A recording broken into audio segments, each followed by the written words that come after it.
Hi, I'm Zachary Cowan, the author of the Study Daily Books, and thanks for joining me for a look at Doctrine and Covenants, Section 34. Section 34 is given to Orson Pratt, and how he got it is incredible. He's converted by his brother Parley, who we just read about in Section 32, and so Parley had traveled up, met his brother, talked to him, and shared the gospel. Because the Pratt brothers kind of grew up in poverty, they didn't have a whole lot of time together.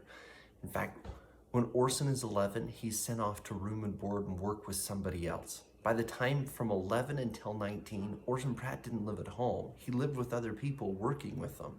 So for the past 9 years, Pratt brothers haven't been super close because Orson's been doing manual labor because his family couldn't really afford to have him there. But Parley's gone and taught him, and Orson believed, was baptized on his birthday. And in order to get this revelation, Orson Pratt walks 200 miles on foot. I always think when I read that and I remember that I think, how far would I be willing to walk to get revelation? Is that enough motivation for me to get up every single day and to read my scriptures so that I can get revelation? Like, how committed am I to getting revelation? When Orson meets the prophet, he asks for this revelation, and Joseph says, okay. He pulls out his seer stone, puts it in the hat. He even asked Orson if Orson would be willing to write it down, and Orson felt too unworthy to do that. And so I can't remember who did it for him. I think it was David Whitmer or John Whitmer, sits down and writes the revelation for him. But Orson sits there and watches Joseph then speak. And Orson makes a note that Joseph, when he speaks for the Lord, speaks differently than he speaks normally. It changes him. All right, so in this revelation, Orson is 19.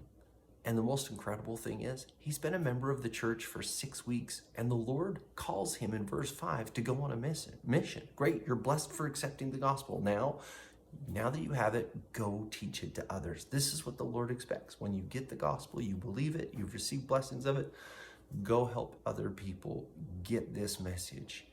And so if you had 6 weeks to get ready to serve a mission, would you be ready? What's keeping you from being ready? What do you need to change? What adjustments so that God can use you to help teach others? Then in verse 6, I love this one. The Lord gives him counsel and says this, to lift up your voices with the sound of a trump, both long and loud. So to be courageous enough to be loud enough that people can hear you, but also long. Orson Pratt, he's a missionary. Holy cow, he's a missionary. Not on this mission, but on another mission that he goes on, he will walk over 4,000 miles during the mission. He will hold over 107 different meetings, and he will hold 207 different meetings, and he will baptize over 104 people. In his lifetime, Orson Pratt will cross the Atlantic Ocean as a missionary to do missionary work 16 times. He is committed to it. In verse 10, the Lord tells him, you have a gift of prophecy. Orson knew that. People around him knew that. God gives us gifts to bless us. But this whole section, Orson is called to serve a mission. And the Lord, rather than kept telling him how to be a great missionary, the Lord spends the time instructing him. So go ahead, pause your video, read this section, and look for this.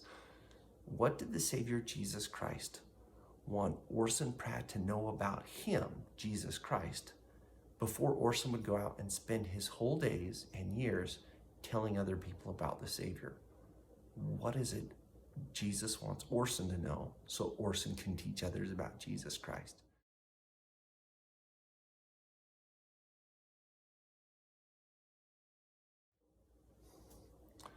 All right, so thank you for looking at that.